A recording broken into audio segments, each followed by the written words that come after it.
What's up, guys? Out here with another video, and I want to talk about this whole ideology of a renewed covenant. And I know that this is pretty popular amongst the Hebrew Israelite and the Hebrew roots movements, where people are saying that there is this renewed, or God is going to have this renewed covenant with Israel, and God has made promises to Israel, and now he's going to bring those promises to fruition. And us as Gentiles, we need to start to recognize that people who are Israel are God's true chosen people, and we need to cleave to them in order to have salvation, which is a false message, a false doctrine, and I'm going to explain that in a minute. But basically, their theology or their logic is that covenant, a covenant is nothing but a contract, right? If you do this, then you get this, right? God has always kept those covenants with people. And I was listening to Brother Berean's show Sunday night, and they brought out a great point that God kept. There was 7 different covenants in the Bible that we can go through, that God has kept with people throughout the entirety of the Bible. There's been 7 covenants. So those covenants basically mean that there were contracts given to certain people. Okay, now there are certain things in those contracts that were basically binded upon. If the people of Israel kept their end of the bargain, then God would bless them, and he would grow them, and he would prosper them. And Israel was supposed to be a light for the other nations, right? They were God's chosen holy people. But then there was a promise that God had made. And the promises for mankind is, just like we read in the book of Romans, especially in the book of Galatians. And I don't have my scriptures laid out, but when we do read, and I think it's Galatians 3. In Galatians 3, where it talks about the promise of Abraham's offspring. That offspring is Christ. So that the promise of that offspring is what we see in Genesis 3 and 15. When God is talking to the serpent, and he's talking to the woman, and about that seed of that woman. So that is the promise that God has always made, and that is the promise that he has kept, and he is keeping with mankind, in general. So it has nothing to do with some special covenant or anything like that. That is a promise which is set aside from the different covenants that God kept with the people of Israel, right? Because there were specific covenants that was kept with them in order for them to prosper and grow into the land of Israel. Now, what a lot of Hebrew Israelites like to do is conflate a covenant as something that God instituted in the beginning of time, in Genesis, with all of mankind, but specifically Israel. And in order for people who are Gentiles, they have to get the understanding from an Israelite in order to be able to keep these covenants. But here's the problem with that theology, with that ideology. And like I was saying earlier, the covenants are nothing but contracts. So whenever you're renewing a contract, that means that the first contract has to be fulfilled in good standing. Like, for instance, I'm a tradesman, right? Now, there are times to where I have to write up certain contracts with people who they got a lot of work going on, and this work is going to cost quite a bit of money. And it's probably going to take me, a few days to complete. So we will sit down and we will write up a contract.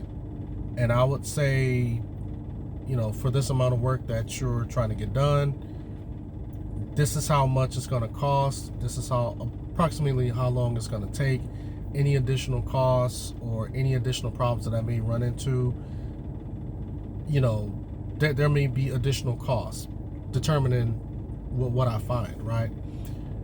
And I would sign my name on that contract, and then the person who was paying me for the work, the client, they would read that contract and they would say, okay, if you do a good job and you make sure that everything is correct and I have no issues, no problems, I agree to pay you whatever amount.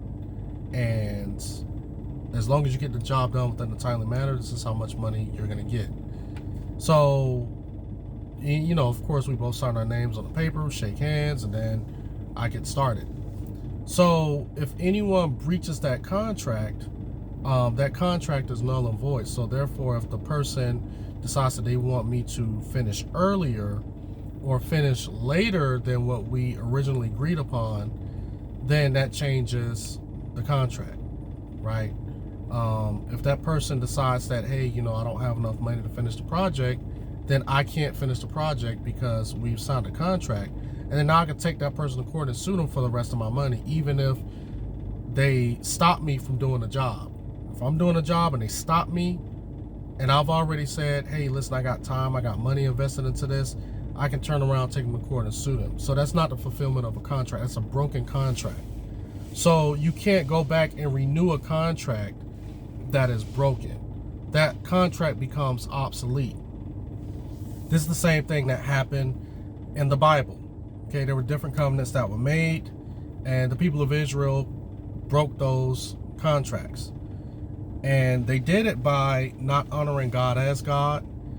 And there was even cases where the Israelites were sacrificing their children to false gods and false idols on the altars to Baal and the Asherah, you know, and they were out there following after these false gods, and that was a breach of contract. So by them following false gods and taking up a lot of these pagan practices and these idolatrous practices, that voided the contract of them being prosperous in their own land. So therefore, that's why you had other nations that came in and took over them at certain periods of time.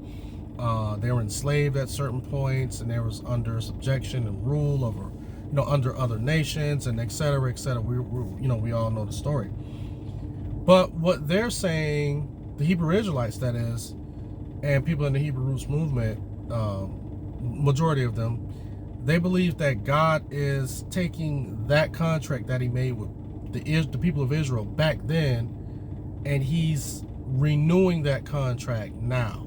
So therefore, they're trying to make it seem like that they fulfilled their end of the bargain because they believe that they're Israelites.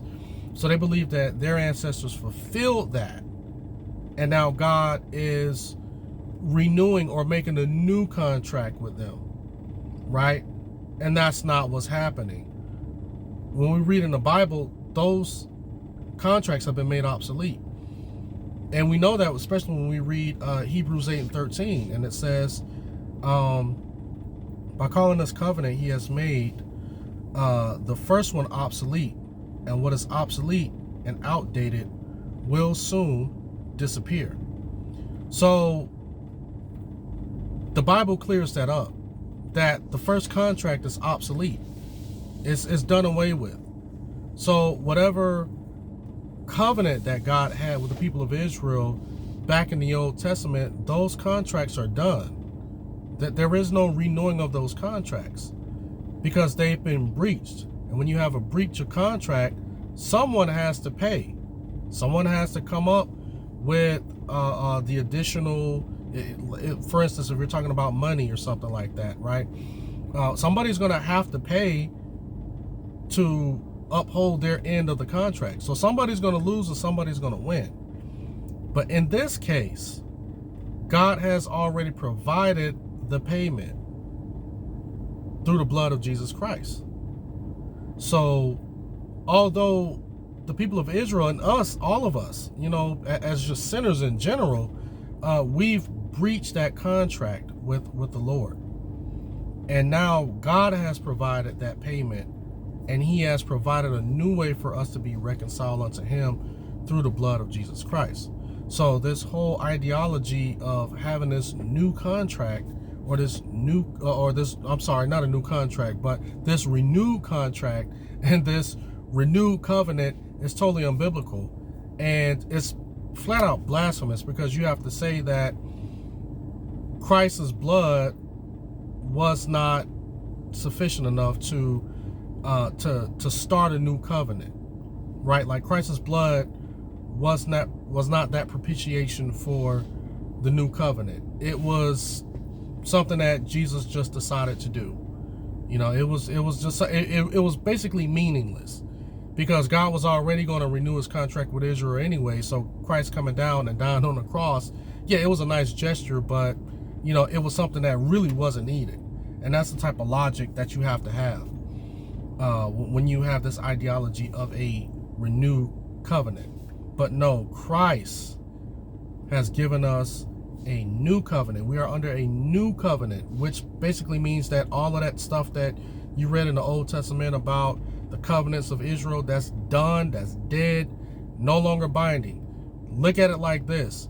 It's a contract that's just been ripped to shreds. It's just been ripped to shreds, and Jesus's blood is what done that.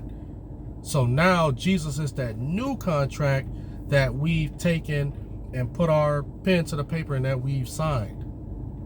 So it's not like this, we have a continuation of a covenant or of a contract, to where it's like we got this contract, but then we're going to add this to the original one. No, the original one has been torn up. It's gone. It's done. Whatever was said and whatever is signed on that contract means nothing now. So we are under the new covenant, which is under the blood of Christ. But anyway, guys, let me know what you guys think in the comment section below. And, you know, do you believe that we're still under that old covenant, that old contract, and that we are that God is renewing that contract with his people of Israel, and whoever does not cleave to an Israel cannot be fully saved? Or do you believe that Christ's blood is that new contract, and now we cling to him? We don't cling to Israelites. We don't cling to any other man or pastors or priests. We cling to Christ and Christ's completed work on the cross alone. But whatever you guys think, let me know in the comment section below. And as always, like this video, rate it, share it, subscribe, hit that notifications bell, and you guys have a blessed day.